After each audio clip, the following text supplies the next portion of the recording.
Chapter 11. A Knife in the Dark.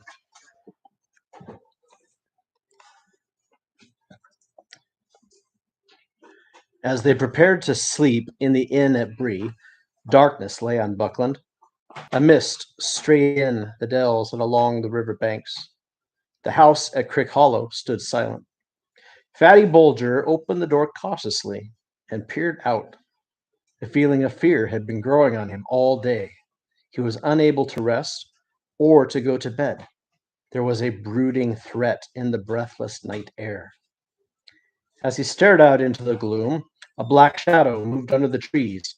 A gate seemed to open of its own accord and close again without a sound. Terror seized him. He shrank back, and for a moment he stood trembling in the hall. Then he shut and locked the door. The night deepened. There came the soft sound of horses led with stealth along the lane. Outside the gate they stopped, and three black figures entered. Like shades of night creeping across the ground, one went to the door, one to the corner of the house on either side, and there they stood, as still as the shadows of stones, while night went slowly on. The house and the quiet trees seemed to be waiting breathlessly. There was a faint stir in the leaves. A cock crowed far away. The cold hour before dawn was passing. The figure by the door moved. In the dark, without moon or stars, a drawn blade gleamed, as if a chill light had been unsheathed. There was a blow, soft but heavy, and the door shuddered. "Open, in the name of Mordor," said a voice, thin and menacing. At a second blow, the door yielded and fell back, with timbers burst and lock broken, and the black figures passed swiftly in. At that moment, among the trees nearby, a horn rang out. It rent the night like fire on a hilltop. "Awake, awake! Fear, fire, foes, awake!" Fatty Bolger had not been idle. As soon as he saw the dark shapes creeping into his garden, he knew he must make a run for it or perish. And run he did, out the back door, through the garden, and over the fields. When he reached the nearest house, more than a mile away, he collapsed on the doorstep. "No, no, no," he was crying. "No, not me. I haven't got it." It was some time before anyone could make out what he was babbling about. At last they got the idea. Enemies were in Buckland, some strange invasion from the old forest. And then they lost no more time. "Fear, fire, foes!" The brandybucks were blowing the horn call of Buckland that had not been sounded for 100 years, not since the white wolves came on the fell winter when the brandywine was frozen over. "Awake, awake!" Far away, answering horns were heard. The alarm was spreading. The black figures fled from the house. One of them let fall a hobbit cloak on the step as he ran, and in the lane the noise of hooves broke out and galloped and went hammering away into the darkness. All about Crick Hollow there was a sound of horns blowing and voices crying and feet running, but the black riders rode like a gale to the north gate. Let the little people blow. Sauron would deal with them later. Meanwhile, they had another errand, and they knew now that the house was empty and the ring had gone, and they rode down the guards at the gate, and they vanished from the Shire. In the early night, Frodo woke from deep sleep suddenly, as if some sound or some presence had disturbed him. He saw Strider sitting alert in his chair, eyes gleaming by the light of the fire, which had been tended and was burning brightly, but he made no sign or movement. Frodo soon went to sleep again, but his dreams were again troubled by the noise of wind and galloping hooves. The wind seemed to be curling around the house and shaking it, and far off he heard a horn blowing wildly. He opened his eyes, and he heard a cock crowing lustily from the inn yard. Strider had drawn the curtains and pushed back the shutters with a clang. The first gray light of day was in the room, and the cold air was coming through the open window. As soon as Strider had roused them all, he led the way to their bedrooms. When they saw them, they were glad that they had taken his advice. The windows had been forced open and were swinging. The curtains were flapping. The beds were tossed about. The bolsters had been slashed and flung upon the floor. The brown mats were torn to pieces. Strider immediately went to fetch the landlord. Poor Mr. Butterbur, looking sleepy and frightened. He had hardly closed his eyes all night, so he said, but he had never heard a sound. Never has such a thing happened in my time, he cried, raising his hands in horror. Guests unable to sleep in their beds, and good bolsters ruined and all. What are we coming to? Dark times, said Strider. But for the present, you may be left in peace once you have got rid of us. We will leave at once. Never mind about breakfast. A drink and a bite standing will have to do. We shall be packed in a few minutes. Mr. Butterbur hurried off to see that the ponies were got ready and to fetch them a bite. But very soon he came back in dismay, for the ponies had vanished. The stable doors had all been opened in the night, and they were gone. Not only Mary's ponies, but every other horse and beast in the place. Frodo was crushed by the news. How could they hope to reach Rivendell on foot? Pursued by mounted enemies? They might as well set out for the moon. Strider sat silent for a while and looked at the hobbits, as if he was weighing their strength and courage. Ponies would not help you escape horsemen, he said at last, thoughtfully, as if he guessed what Frodo had in his mind. We should not go much slower on foot, not on the roads that I mean to take. I was going to walk in any case. It is the food in the stores that trouble me. We cannot count on getting anything to eat between here and Rivendell, except what we take with us, and we ought to take plenty to spare, for we may be delayed, or forced to go round about far out of the direct way. How much are you prepared to carry upon your backs? As much as we must, said Pippin. His heart was sinking, but he was trying to show that he was tougher than he looked or felt. Well, I can carry enough for two, said Sam defiantly. Can't anything be done, Mr. Butterbur? Asked Frodo. Can't we get a couple of ponies in the village, or even just one for the baggage? I don't suppose we could hire them, but we might be able to buy them, he added doubtfully, wondering if he could afford it. I doubt it, said the landlord unhappily. The 2 or 3 riding ponies that there were in Bree are stabled in my yard, and they're gone. As for the other animals, horses or ponies for draught or what not, there are very few of them in Bree, and they won't be for sale. But I'll do what I can. I'll rout out Bob and send him round as soon as may be. Yes, said Strider reluctantly, you had better do that. I'm afraid you shall have to try to get one pony at least. But so ends all hope of starting early and slipping away quietly. We might as well have blown a horn to announce our departure. That was part of their plan, no doubt. There's one crumb of comfort, said Mary. And more than a crumb, I hope. We can have breakfast while we wait, and sit down to it. Let's get hold of Nob. In the end, there was more than 3 hours' delay. Bob came back with a report that no horse or pony was able to be got for love or money in the neighborhood except for one. Bill Fernie had one that he might possibly sell. A poor, old, half-starved creature it is, said Bob. But he won't part with that for less than thrice its worth, seeing how you're placed. Not if I knows Bill Fernie. Bill Fernie, said Frodo. Isn't there some trick? Wouldn't the beast bolt back to him with all of our stuff? Or help in attracting us or something? I wonder, said Strider. But I cannot imagine any animal running home to him once it got away. I fancy this is only an afterthought of kind Master Fernie's, a way of increasing his profits from this affair. The chief danger is that the poor beast is probably at death's door. But there does not seem to be any other choice. What does he want for it?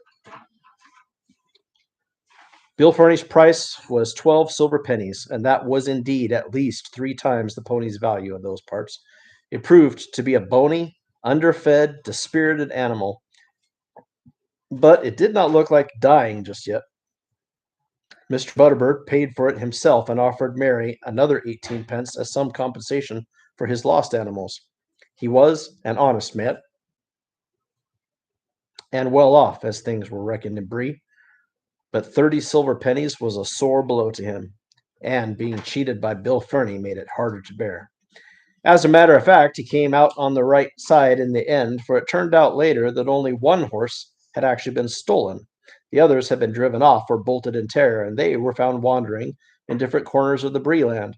Mary's ponies had escaped altogether, and eventually, having a good deal of sense, they made their way back across the downs in search of Fatty Lumpkin, and so they came under the care of Tom Bombadil for a while, and were well off. But when the news of the events at Bree came to Tom's ears, he sent them back to Mr. Butterbur, who thus got 5 good beasts at a very fair price. They had to work harder in Bree, but Bob treated them well, and on the whole they were lucky, for they missed a dark and dangerous journey. But they never did make it to Rivendell. However, in the meanwhile, for all Mr. Butterbur knew, his money was gone for good or for bad, and he had other troubles. There was a great commotion as soon as the remaining guests were astir, and they heard the news of a raid on the inn. The southern travelers had lost several horses and blamed the innkeeper loudly, until it became known that one of their own number had also disappeared in the night. None other than Bill Ferny's squint-eyed companion. Suspicion fell on him at once. "Well, if you pick up with a horse thief and bring him into my house," says Butterbur angrily, "you ought to pay for all the damage yourselves, and not come shouting to me. Go ask Ferny where your handsome friend is." But it appeared that he was nobody's friend, and nobody could recollect when he had joined the party. After their breakfast, the hobbits had to repack and get together further supplies for the longer journey that they were now expecting. It was close to 10 o'clock before at last they got off. By that time, the whole of Bree was buzzing with excitement. Frodo's vanishing trick, the appearance of black horsemen, the robbing of the stables, not least the news that Strider the Ranger had joined these mysterious hobbits. It made such a tale that it would last for many uneventful years. Most of the inhabitants of Bree and Stadel, and many even from Combe and Archet, were crowded down onto the road to see the travelers start. The other guests at the inn were at the doors or hanging out of the windows. Strider had changed his mind. He had decided to leave Bree by the main road. Any attempt to set off across country at once would only make matters worse. Half the inhabitants would follow them to see what they were up to and to prevent them from trespassing. They said farewell to Nob and Bob, and they took leave of Mr. Butterbur with many thanks. "I hope that we shall meet again some day, when things are merry once more," said Frodo. "I should like nothing better than to stay in your house in peace for a while." And they tramped off, anxious and downhearted, under the eyes of a crowd. Not all the faces were friendly, not all the words that were shouted. But Strider seemed to be held in awe by most of the Breelanders, and those that he stared at shut their mouths and drew away. He walked in front with Frodo. Next came Merry and Pippin. Last came Sam, leading the pony, which was laden with as much of their baggage as they had the heart to give it. But already it looked less dejected, as if it approved of its change in fortune. Sam was chewing an apple thoughtfully. He had a pocket full of them, a parting present from Nob and Bob. "Apples for walking and a pipe for sitting." Oh, sorry, I thought that was Nob and Bob. This is Sam. "Apples for walking and a pipe for sitting," he said, "but I reckon I'll miss them both before long." The hobbits took no notice of the inquisitive heads that would peep out from behind doors or pop over walls and fences as they passed. But as they drew near the further gate, Frodo saw a dark, ill-kept house behind a thick hedge, the last house of the village. In one of the windows he caught a glimpse of a sallow face with sly, slanting eyes, but it vanished at once. "So that is where the southerner is hiding," he thought. "He looks more than half like a goblin." Over the hedge, another man was staring boldly. He had heavy black brows and dark, scornful eyes. His large mouth was curled into a sneer, and he was smoking a short black pipe. As they approached, he took it out of his mouth and he spat. "Mornin', Longshanks," he said. "Off early? Found some friends at last?" Strider nodded, but did not answer. "Mornin', my little friends," he said to the others. "I suppose you know who you've taken up with? That's Stick-it-not Strider, that is, though I've heard other names not so pretty. Watch out tonight. And you, Sammy, Don't go ill-treating my poor old pony. Pah! He spat again. Sam turned quickly. And you, Fenny, he said, put your ugly face out of sight or it'll get hurt. And with a sudden flick, quick as lightning, the apple left his hand and hit Bill square in the nose. He ducked, too late, and curses came from behind the hedge. Waste of a good apple, said Sam regretfully, and he strode on. At last, they left the village behind. An escort of children and stragglers that had followed them got tired and turned back at the south gate. Passing through, they kept on along the road for some miles. It bent to the left and curved back into its eastward line as it rounded the feet of Bree Hill, and then it began to run swiftly downwards into wooded country. To their left, they could see some of the houses and hobbit holds of Staddle in the gentler southeastern slopes of the hill. Down in a deep hollow away north of the road, there were wisps and rising smoke that showed where Combe lay. Archet was hidden in the trees beyond. After the road had run down some way and had left Bree Hill standing tall and brown behind them, they came to a narrow track that led off towards the north. This is where we leave the open and take to cover, said Strider. Not a shortcut, I hope, said Pippin. Our last shortcut? Through woods? Nearly ended in disaster. Ah, but you had not got me with you then, laughed Strider. My cuts, short or long, do not go wrong. And he took a look up and down the road. No one was in sight, and he led them quickly down towards the wooded valley. His plan, as far as they could understand, without knowing the country, was to go toward Archet at first, but to bear to the right and pass it on the east, and then to steer as straight as he could over the wild lands to Weathertop Hill. And in that way they would, if all went well, cut off a great loop of the road, which, further on, bent southwards to avoid the Midgewater marshes. But of course they would have to pass through the marshes themselves, and Strider's description of them was not encouraging. However, in the meanwhile, walking was not unpleasant. Indeed, if it had not been for the disturbing events of the night before, they would have enjoyed this part of the journey better than any up to that time. The sun was shining, clear, but not too hot. The woods in the valley were still leafy and full of color, and seemed peaceful and wholesome. Strider guided them confidently among the many crossing paths. Although left to themselves, they would soon have been at a loss. He was taking a wandering course, with many turns and doublings to put off any pursuit. Bill Ferny would have watched where we left the road, for certain, he said, though I don't think he will follow us himself. He knows the land round here well enough, but he knows he's no match for me in the woods. It is what he may tell others that I'm afraid of. I don't suppose they are far away. If they think that we have made for Archet, so much the better. Whether because of Strider's skill or some other reason, they saw no sign and heard no sound of any other living thing all that day. Neither two-footed, except for birds, nor four-footed, except for one fox and a few squirrels. The next day they began to steer a steady course eastwards, and all was still quiet and peaceful. On the third day out from Bree, they came out of the Chetwood. The land had been falling steadily ever since they had turned aside from the road, and they now entered a wide, flat expanse of country, much more difficult to manage. They were far beyond the borders of Breeland, out in the pathless wilderness, and drawing near to the Midgewater marshes. The ground now became damp, and in places boggy, and here and there they came upon pools and wide stretches of reeds and rushes, filled with warbling little hidden birds. They had to pick their way carefully to keep both dry-footed and on their proper course. At first they made fair progress, but as they went on, their passage became slower and more dangerous.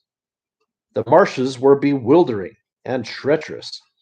There was no permanent trail, even for rangers, to find through this shifting quagmire.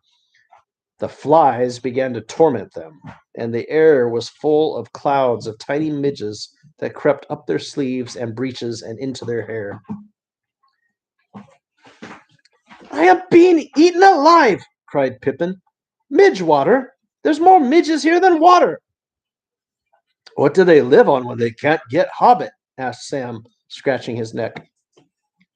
They spent a miserable day in that lonely, unpleasant country. Their camping place was damp and cold and uncomfortable, and the biting insects would not let them sleep. There were also abominable creatures haunting the reeds and tussocks that, from the sound of them, were evil relatives of the cricket. There were thousands of them, and they squeaked all around, neek breek, breek neek, unceasingly all that night until the hobbits were nearly frantic. The next day, their fourth, was little better, and the night almost as comfortless. Though the neekbreakers, as Sam now called them, had been left behind, the midges still pursued them. As Frodo lay, tired but unable to close his eyes, it seemed to him that far away there came a light in the eastern sky. It flashed and faded many times. It was not the dawn, for that was still some hours off. "What is that light?" he said to Strider, who had risen and was standing gazing ahead into the night. "I do not know," Strider answered. "It is too distant to make out. It's like lightning that leaps up from the hilltops." Frodo lay down again, but for a long while he could still see the white flashes, and against them the tall, dark figure of Strider standing silent and watchful. At last Frodo passed into an uneasy sleep. They had not gone far on the fifth day when they left the last straggling pools and reed beds of the marshes behind them. The land before them began steadily to rise again. Away in the distance eastward, they could now see a little line of hills. The highest of them was at the right of the line and a little separate from the others. It had conical, a conical top, slightly flattened at the summit. "That is Weathertop," said Strider. "The old road, which we have left far away to our right, runs from its foot. We might reach it by noon tomorrow, if we go straight towards it. I suppose we had better do so." "What do you mean?" asked Frodo. "I mean, when we do get there, it is not certain what we shall find.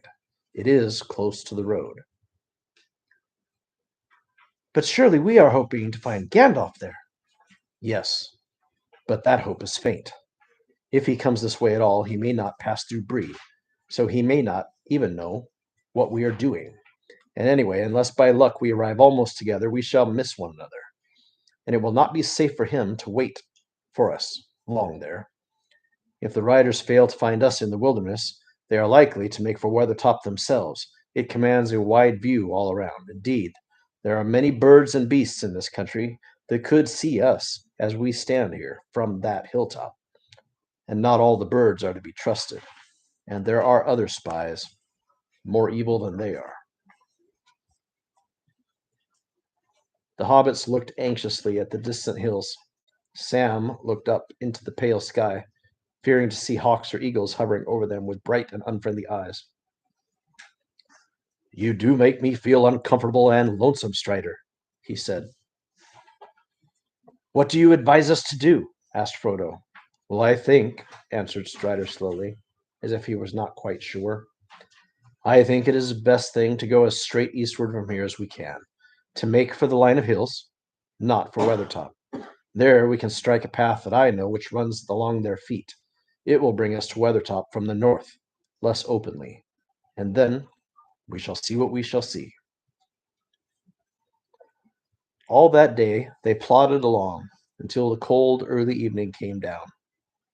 The land became drier and more barren, but mists and vapors lay behind them upon the marshes. A few melancholy birds were piping and wailing until the round red sun sank slowly into the western shadows and an empty silence fell. The hobbits thought of the soft light of sunset glancing through cheerful windows back in Bag End, far away.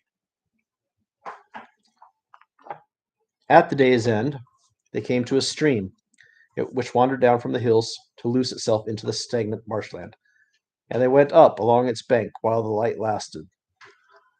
It was already night when at last they halted and made their camp under some stunted alder trees by the shore of the stream.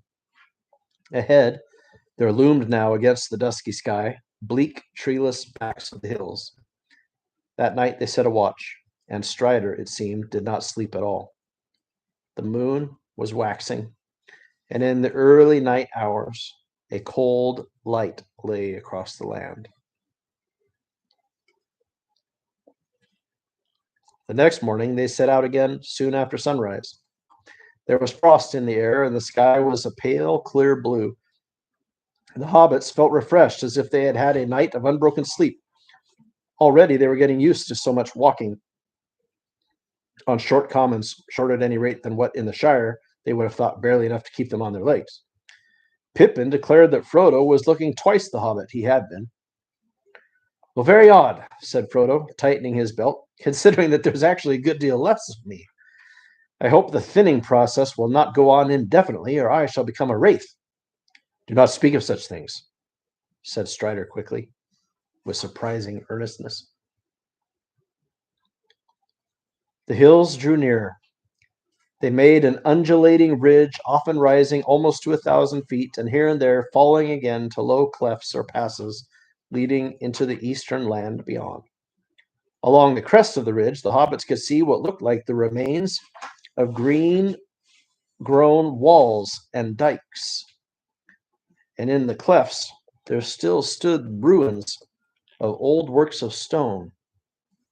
By night, they had reached the feet of the westward slopes, and there they camped. It was the night of the 5th of October. They were 6 days out from Bree. In the morning, they found for the first time since they had left the Chetwood, a track plain to see. They turned right and followed it southwards. It ran cunningly, taking a line seemed chosen as to keep as much hidden as possible from the view both of the hilltops above and the flatlands to the west. It delved into dells and hugged steep banks, and where it passed over flatter, more open ground on either side of it, there were lines of large boulders and hewn stones that screened the travelers almost like a hedge. I wonder who made this path and what for, said Mary, as they walked along one of those avenues where the stones were unusually large and closely set. I am not sure that I like it. It has rather a barrow whitish look. Is there any barrow on Weathertop? No, there are no barrows on Weathertop, nor any of these hills, answered Strider.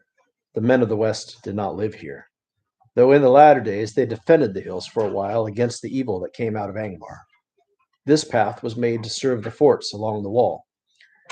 But long before, in the first days of the Northern Kingdom, they had built a great watchtower on Weathertop. Amon Sul, they called it. It was burned and broken. Nothing remains of it now but a tumbled ring, like a rough crown on the old hill's head. Yet once it was as tall and fair. It is told that Elendil stood there, watching for the coming of Gil-galad out of the west in the days of the last alliance. The hobbits gazed at Strider. It seemed that he was learned in old lore, as well in the ways of the wild. Who is Gil-galad? Asked Mary, but Strider did not answer. He seemed to be lost in thought. Suddenly a low voice murmured, Gil-galad was an elven king. Of him the harpers sadly sing. The last whose realm was fair and free between the mountains and the sea. His sword was long, his lance was keen, his shining helm afar was seen. The countless stars of heaven's field were mirrors in his silver shield. But long ago he rode away, and where he dwelleth none can say, for into darkness fell his star in Mordor, where the shadows are. The others turned in amazement. Oh my. for the voice was Sam's. I just read that whole thing wrong. It was not Aragorn, it was Sam. But it didn't tell me that till the next page. Treacherous publishers, let there be a lesson to you. Always put the identity of the speaker on the page of the thing. Editors. The others turned in amazement, for the voice was Sam's. Don't stop, said Mary. Well, that's all I know, stammered Sam, blushing. I learned it from Mr. Bilbo when I was a lad. He used to tell me tales like that, knowing how I always was one for hearing about elves. It was Mr. Bilbo as taught me my letters. He was mighty book learned, my dear old Mr. Bilbo, and he wrote poetry. He wrote what I have just said. He did not make it up, said Strider. It is part of the lay that is called the Fall of Gil-galad, which is in an ancient tongue. Bilbo must have translated it. I never knew that. Well, there's a lot more to him, said Sam. All about Mordor. I didn't learn that part. It gave me shivers. I never thought I should be going that way myself. Going to Mordor? Cried Pippin. Oh, I hope it won't come to that. Do not speak that name so loudly, said Strider. It was already midday when they drew near to the southern end of the path, and saw before them, in the pale, clear light of the October sun, a green-gray bank leading up like a bridge onto the northward slope of the hill. They decided to make for the top at once, while the daylight was still broad. Concealment was no longer possible, and they could only hope that there was no enemy or spy observing them. Nothing was to be seen moving on the hill. If Gandalf was anywhere about, there was no sign of him. On the western bank of Weathertop, they found a sheltered hollow, at the bottom of which there was a bowl-shaped dell with grassy sides. There they left Sam and Pippin with the pony, and their packs and their luggage, and the other three went on.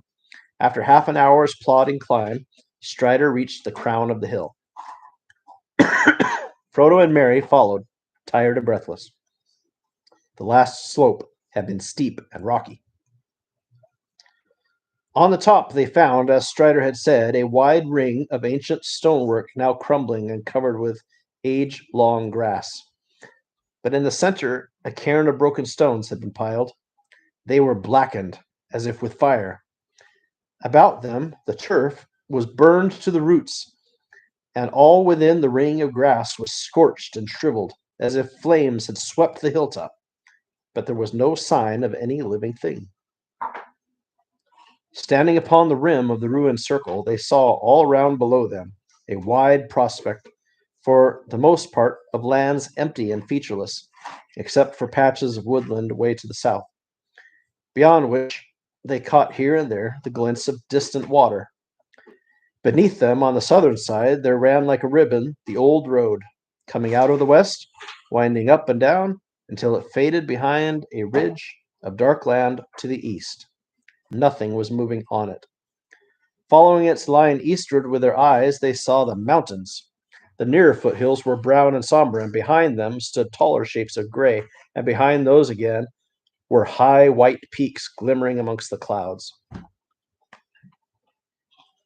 Well, here we are, said Mary. A very cheerless and uninviting place it looks. There's no water and no shelter and no Gandalf, no sign of him. But I do not blame him for not waiting if he ever came here. I wonder, said Strider, looking around thoughtfully. Even if he was a day or two behind us at Bree, he could have arrived here first. He can ride very swiftly when the need presses. Suddenly he stooped and looked at the stone on the top of the cairn. It was flatter than the others and whiter, as if it had escaped the fire. He picked it up and examined it, turning it in his fingers.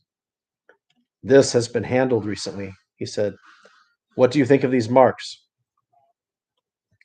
On the flat underside, Frodo saw some scratches. There seems to be a stroke, a dot, and 3 more strokes, he said.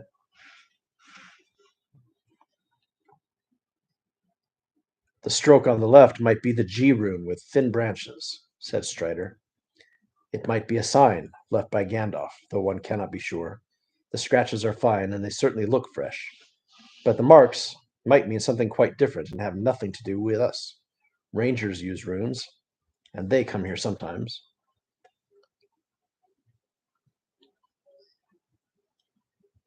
What could they mean, even if Gandalf made them? Asked Mary. I should say, answered Strider, that they stand for G3, and were a sign that Gandalf was here on October the 3rd, that is, 3 days ago now.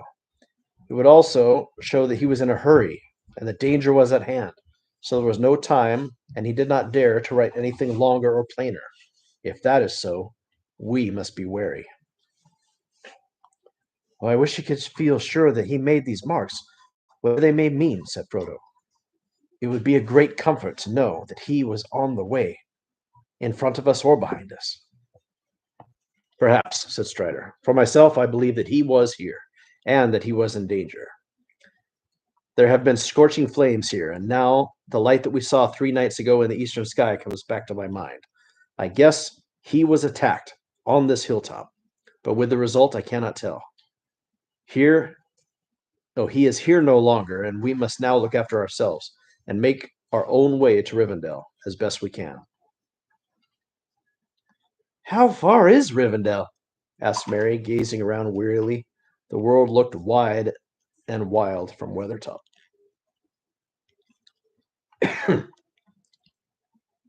I don't know that the road has ever been measured in miles beyond the Forsaken Inn, a day's journey east of Bree, answered Strider.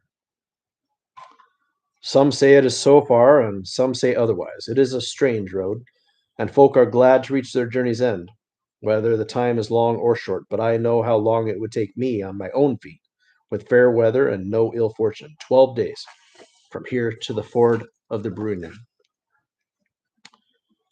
where the road crosses the Loudwater that runs out of Rivendell. We have at least a fortnight's journey before us. I do not think we shall be able to use the road.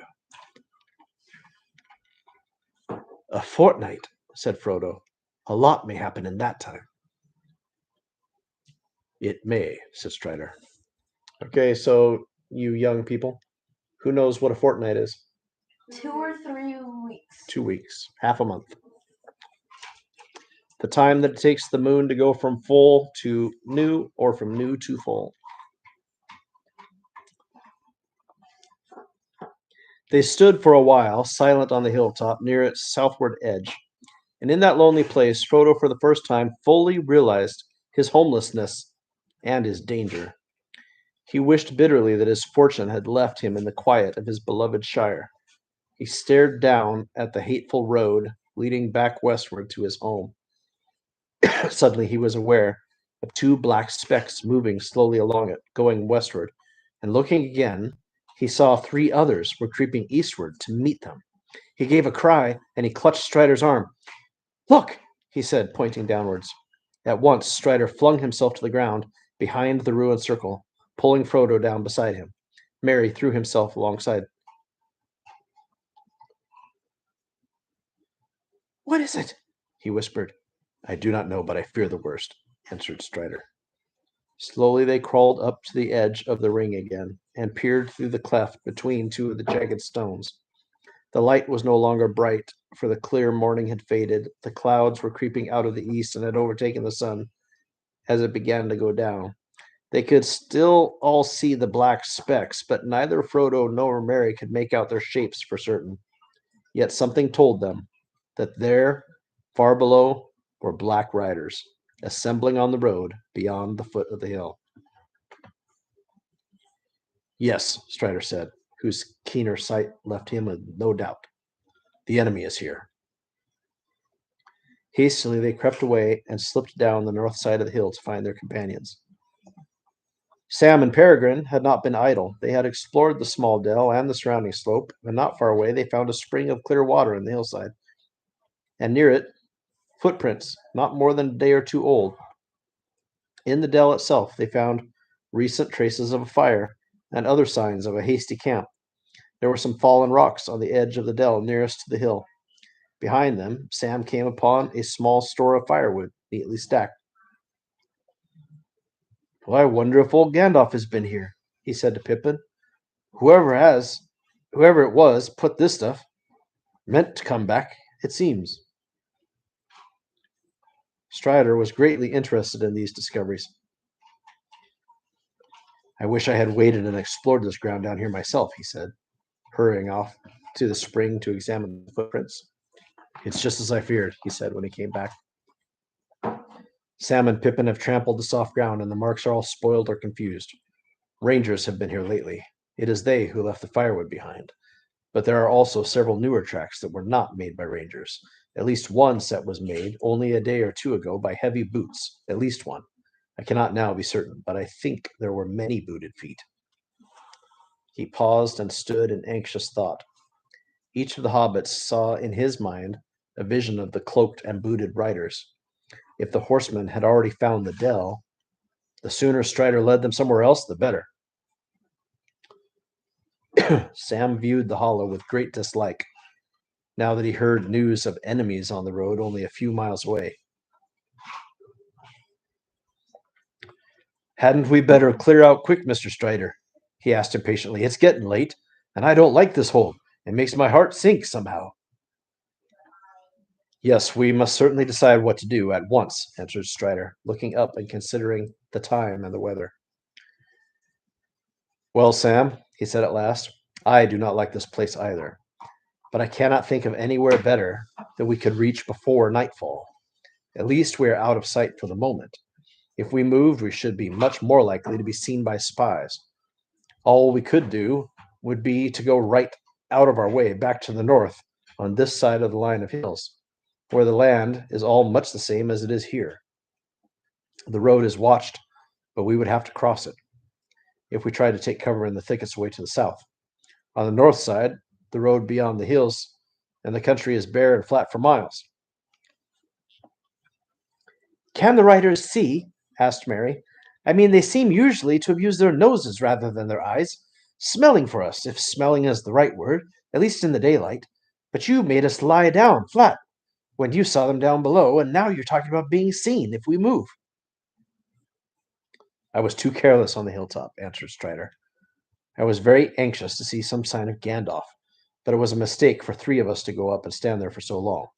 For the black horses can see, and the riders can use men and other creatures as spies, as we found in Bree.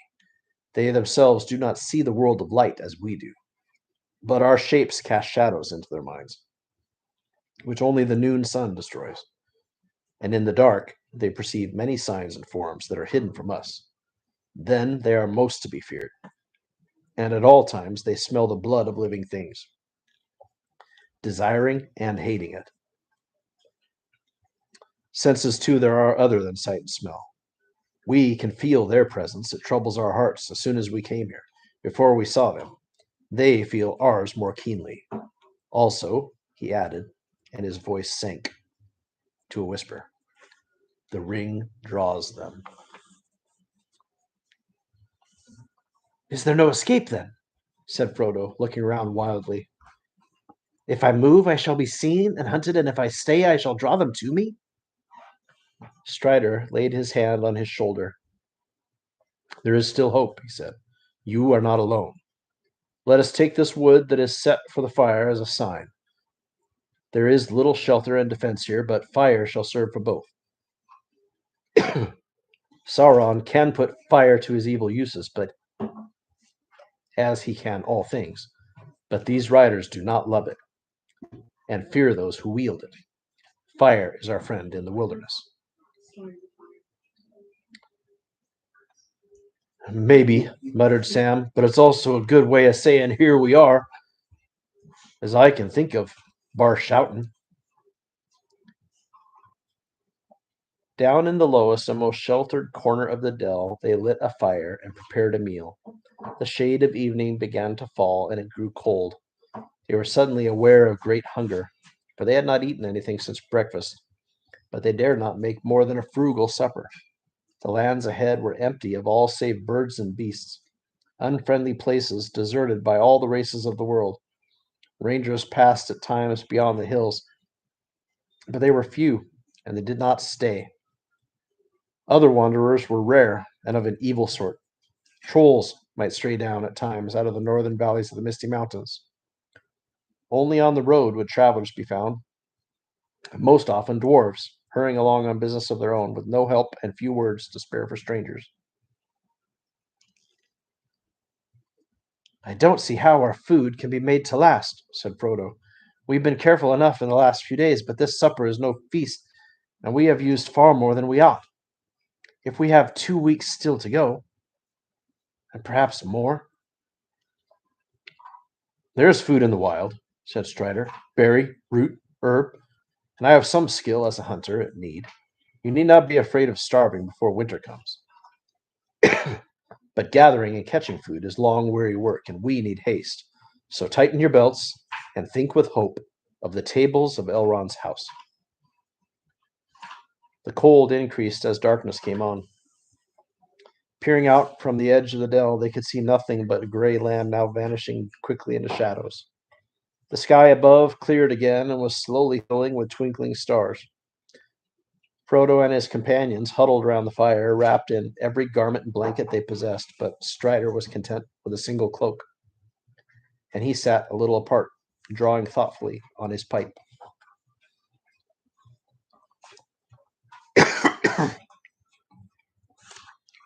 As night fell and the light of the fire began to shine out brightly, he began to tell them tales to keep their minds from fear. He knew many histories and legends of long ago, of elves and men, of good and evil deeds of the elder days. They wondered how old he was, and where he learned all this lore. Tell us of Gil-galad, said Merry suddenly, when he paused at the end of the story of the Elf Kingdoms. Do you know any more of that old lay that you spoke of? I do, indeed, answered Strider. So also does Frodo, for it concerns us closely. Merry and Pippin looked at Frodo, who was staring into the fire. I know only the little that Gandalf has told me, said Frodo slowly. Gil-galad was the last of the great elf kings of Middle-earth. Gil-galad is starlight in their tongue, while with Elendil the elf friend,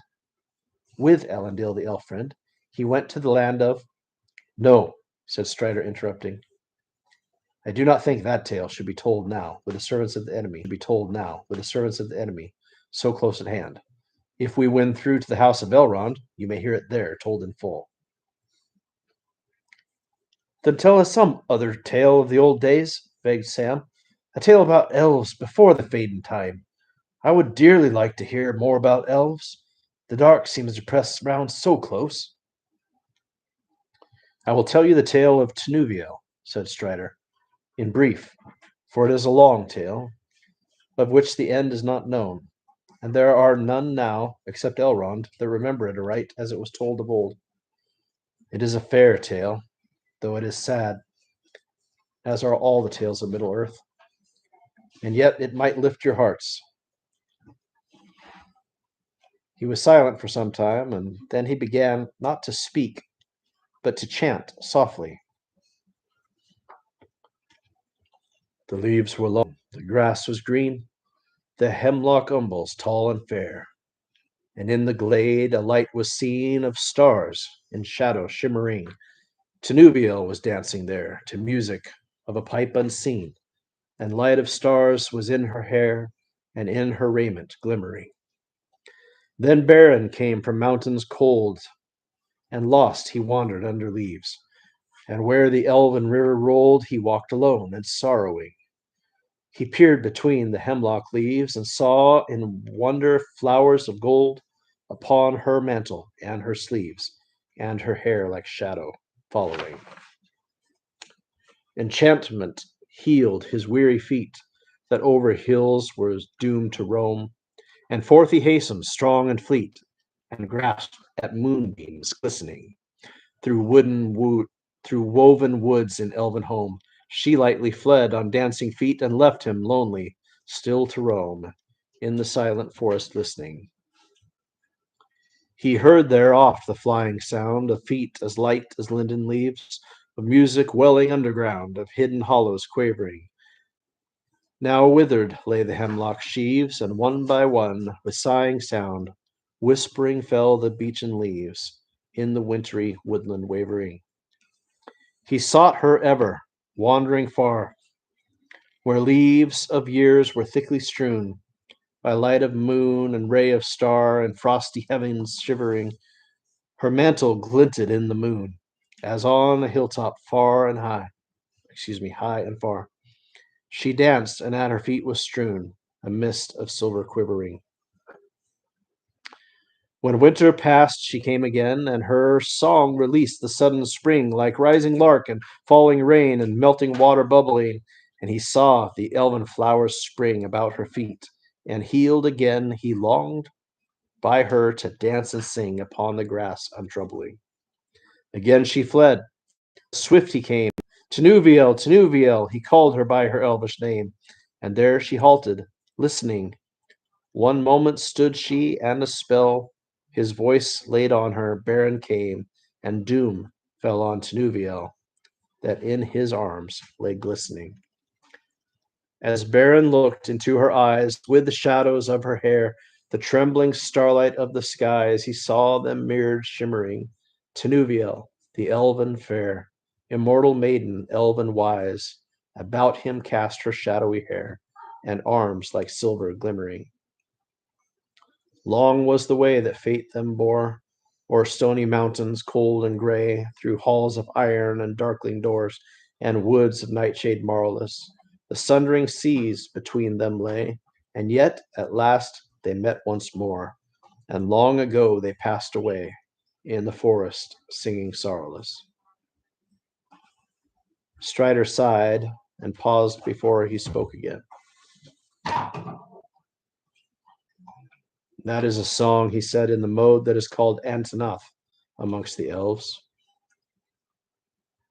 But it is hard to render into common speech, and this is only a rough echo of it. It tells of the meeting of Beren, the son of Barahir, and Luthien Tenuviel. Beren was a mortal man, but Luthien was the daughter of Thingol, the king of elves on Middle-earth, when the world was young, and she was the fairest maiden that has ever been seen amongst all the children of the world. As the stars above the mists of the northern land was her loveliness. In her face there was a shining light. In those days, the great enemy, of whom Sauron of Mordor was only a servant, dwelt in Angband in the north, and the elves of the west, coming back to Middle-earth, made war upon him to regain the Silmarils which he had stolen. And the fathers of men aided the elves. But the enemy was victorious, and Barahir was slain. And Beren, escaping through great peril, came over the mountains of terror and into the kingdom of Thingol, in the forest of Neldaroth. There he beheld Luthien, singing and dancing in a glade beside the enchanted river Esgaldwin, and he named her Tenuviel, which is nightingale in the language of old. Many sorrows befell them afterwards, and they were parted long, great dangers, and cast down even the great enemy from his throne, and took from his iron crown one of the three Silmarils, the brightest of all jewels, to be the bride price of Luthien to Thingol her father. Yet at the last Beren was slain by the wolf that came from the gates of Angband, and he died in the arms of Tenuviel. But she chose mortality, and to die from the world, so that she might follow him. And it is sung that they met again beyond the sundering seas, and after a brief time walking alive once more in the green woods, together they passed long ago beyond the confines of this world. So it is that Luthien Tenuviel alone, of the elf kindred, has died, indeed, and left the world, and they have lost her whom they most loved. But from her the lineage of the elf lords of old descended amongst men, and there live still those of whom Luthien was a foremother, and it is said that her line shall never fail. Elrond of Rivendell is of that kin. For of Beren and Luthien was born Dior, Thingol's heir, and of him Elwing the White, whom Eärendil wedded, he that sailed his ship out of the midst of the world and into the seas of the heavens, with a Silmaril on his brow. And of Eärendil came the kings of Númenor, which is Westernese. As Strider was speaking, they watched his strange, eager face dimly lit in the red glow of the wood fire. His eyes were shining, his voice was rich and deep, and above him, the black starry sky. Suddenly, A pale light appeared over the crown of Weathertop, and behind him the waxing moon was climbing slowly above the hill that had overshadowed them, and the stars above the hilltop faded. The story ended. The hobbits moved and stretched. "Look," said Merry, "the moon is rising. It must be getting late." The others looked up. Even as they did so, they saw on the top of the hill something small and dark against the glimmer of the moonlight. It was perhaps only a large stone or a jutting rock shown up by the pale light. Sam and Merry got up and walked away from the fire. Frodo and Pippin remained seated in silence. Strider was watching the moonlight on the hill intently. All seemed quiet and still, but Frodo felt a cold dread creeping over his heart, now that Strider was no longer speaking. He huddled closer to the fire. At that moment, Sam came running back from the edge of the dell. "Well, I don't know what that is," he said, "but I suddenly felt afraid. I durst go outside the dell for any money. I felt something was creeping up the slope." "Did you see anything?" asked Frodo, springing to his feet. "No, sir, I saw nothing, but I don't stop to look." "I saw something," said Merry, "or I thought I did. Away westwards there was moonlight falling upon the flats beyond the shadow of the hilltops. I thought there were 2 or 3 black shapes. They seemed to be moving this way." "Keep close to the fire with your faces outward," cried Strider. "Get some of the longer sticks ready in your hands." For a breathless time they sat there, silent and alert, with their backs turned to the wood fire, each gazing into the shadows that encircled them. And nothing happened. There was no sound, no movement in the night. Frodo stirred, feeling as if he must break the silence. He longed to shout out loud.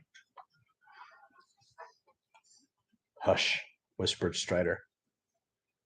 "What's that?" gasped Pippin at the same moment.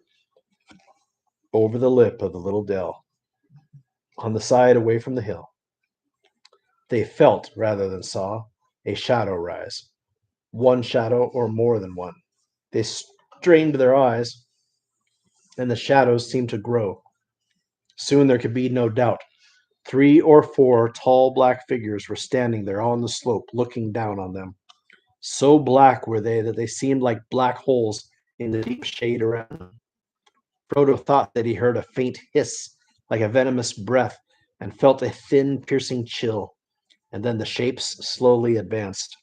Terror overcame Pippin and Merry. They threw themselves upon the ground. Sam shrank to Frodo's side.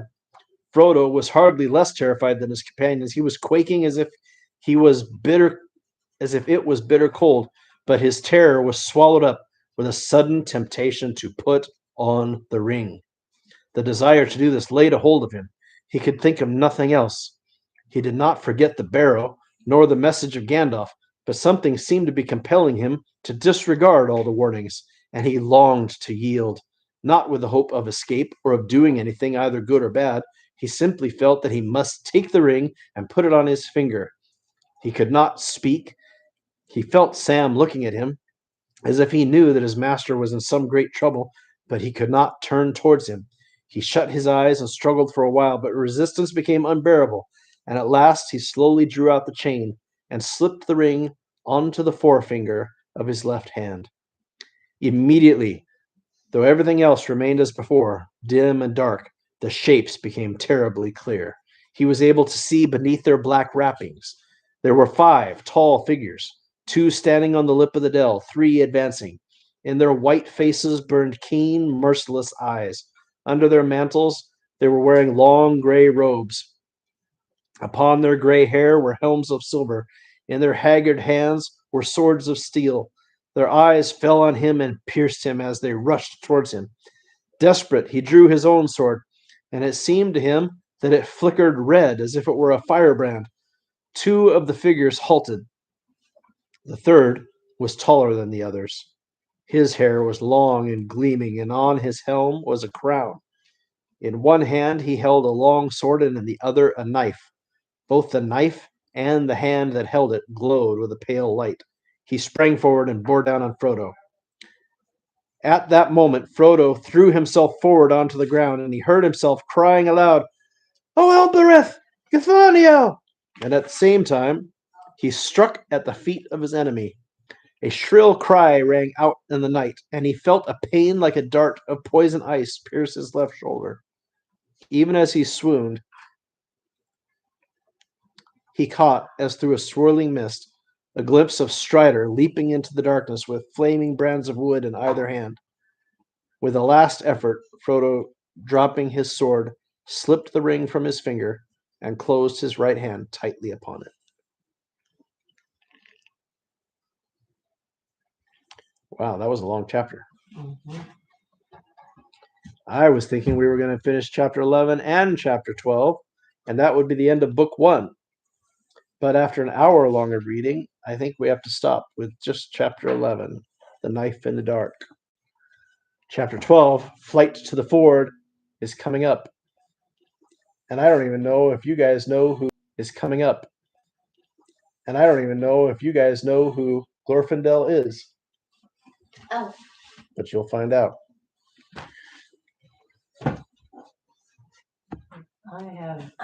I have the